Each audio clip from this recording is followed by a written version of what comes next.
And the Rosicrucian system is one that's been very influential in the West, but actually it's sometimes hard to get information about what their actual system of development is. So we're going to try to present that tonight.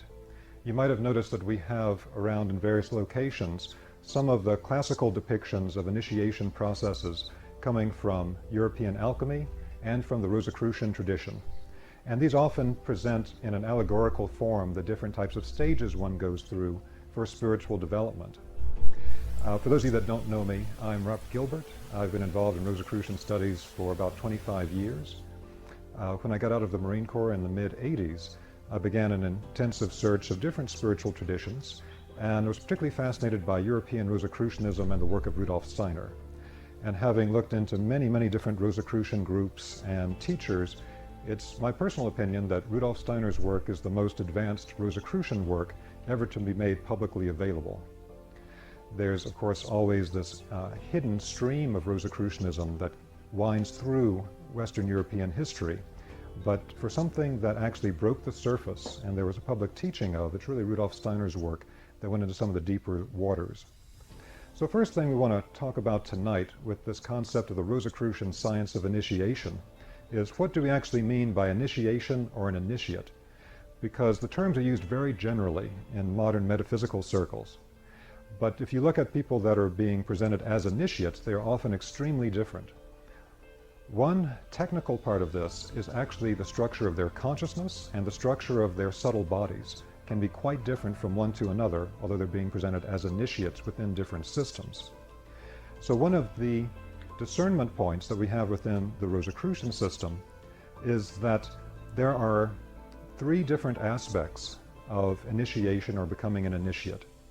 In one of these, what is actually being illuminated begins with the thinking process, with actually knowing about non-physical realities, knowing about the greater spiritual realities that we come from, and the spiritual depths of oneself.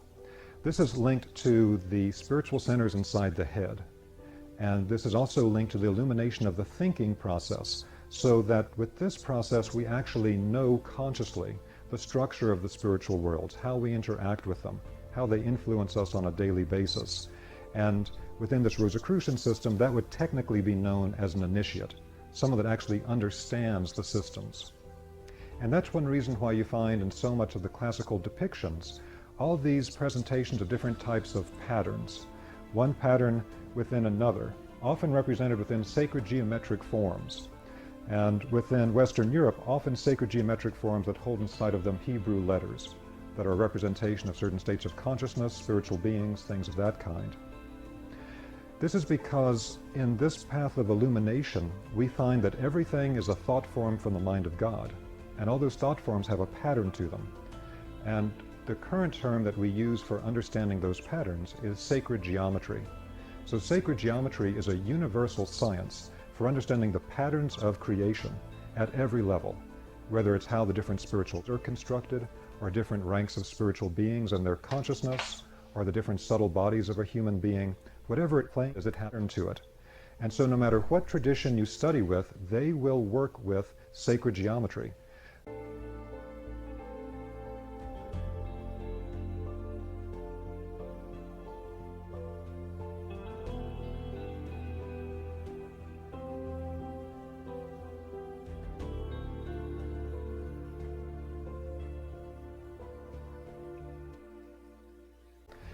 Now the next level is that of the clairvoyant. And from one perspective, we could say this is linked to the illumination of the heart and the feeling life. The Rosicrucians talk about a process within an initiation in which at a certain point, when the heart becomes open and unarmored, and we cultivate this feeling of unconditional love, there is an ignition of a kind of spiritual spark within the heart. And what happens then is that they describe it as an etheric rose light arises from the heart and moves up to what's commonly called the third eye center. And with that rose etheric stream, it enters into the centers in the head, that area that is technically at the third ventricle of the brain and was known as the cave of Brahma in the Indian teachings. This is a particular area that's open in the head that has a space between the pineal and pituitary glands. And as this space becomes illuminated, it leads to direct spiritual vision. This is then a clairvoyant. The clairvoyant can actually perceive non-physical realities. But depending upon the individual, they may not consciously understand the structures or discern the different things that they are actually seeing.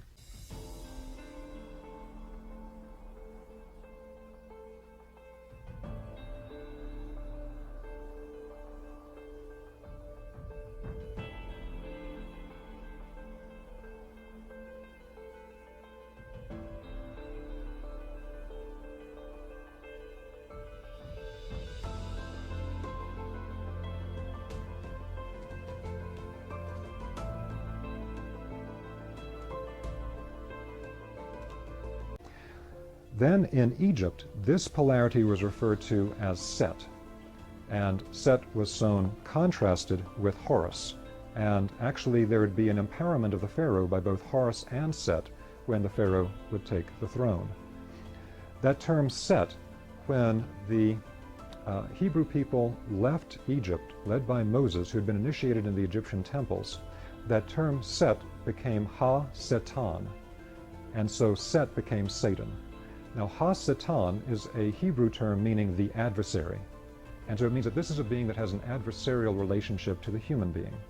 And so that's where we then got the concept in the West of Satan. Again, this is a dark type of being, very different from the Luciferic beings as beings of light.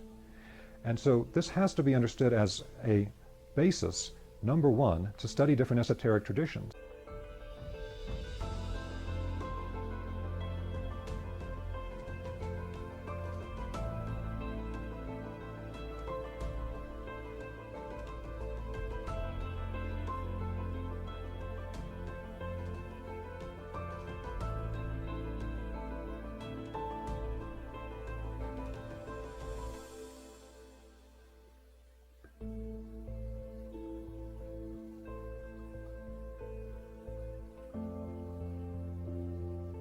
Now this idea of holding the balance between these two types of beings is something that plays out in everyday life. And it's a constant dynamic process for every human being. If we were to strip away the veil, we would see that these invisible Luciferic and Ahrimanic beings are influencing our consciousness at all times to go to one direction or the other, just as the beneficial beings are also connecting with us. And in the ancient temple science, it was understood that our connection to these beings was purely through resonance. When we think in a particular manner, when we feel in a particular manner, all of our thoughts, all of our feelings, all of our internal states have an energetic quality to them, and they will resonate like an antenna with qualities of the exact same type.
Now, one illustration I'd like to give of this, of how this same teaching appears in multiple places, is that in the teachings of esoteric Christianity, they have a really remarkable depiction of it.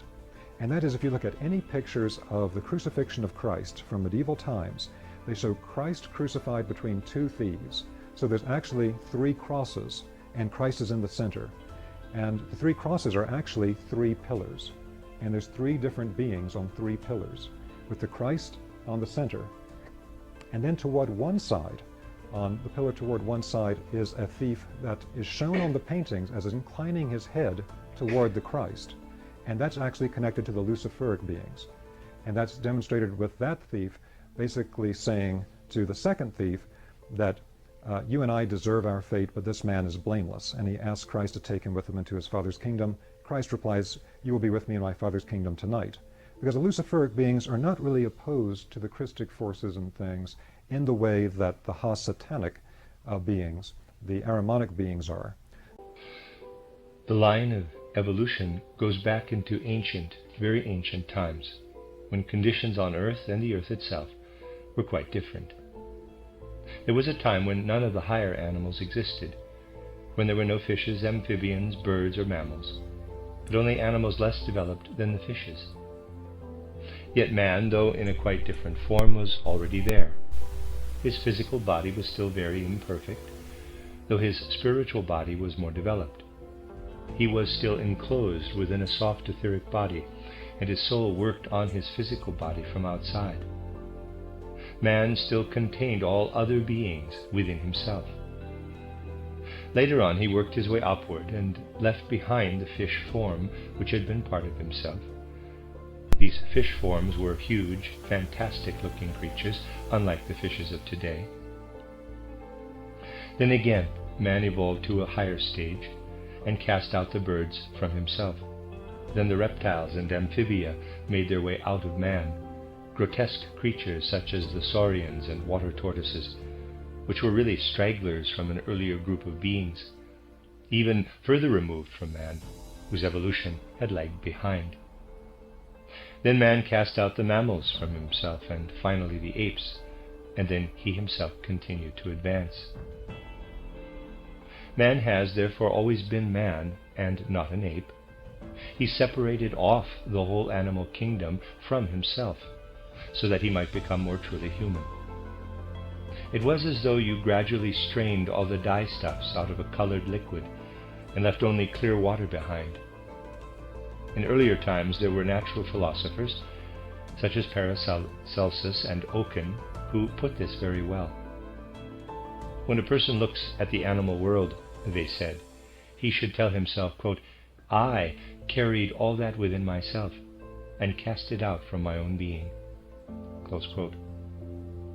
Thus man once had within himself a great deal that was later externalized. And today he still has within him something that later on will be outside, his karma, both the good and the evil. Just as he has separated the animals from himself, so will he thrust good and evil out into the world. The good will result in a race of men who are naturally good, the evil in a separate evil race. You will find this stated in the Apocalypse, but it must not be misunderstood. We must also distinguish between the development of the soul and that of races. The soul may be incarnated in a race on the downgrade, but if it does not itself commit evil, it need not incarnate a second time in such a race. It may incarnate in one that is ascending. Footnote. It should be noted that Rudolf Steiner is talking here about the future races of good and evil, and not of our present races based on ethnicity. End of footnote. There are quite enough souls streaming in from other directions to incarnate in these declining races.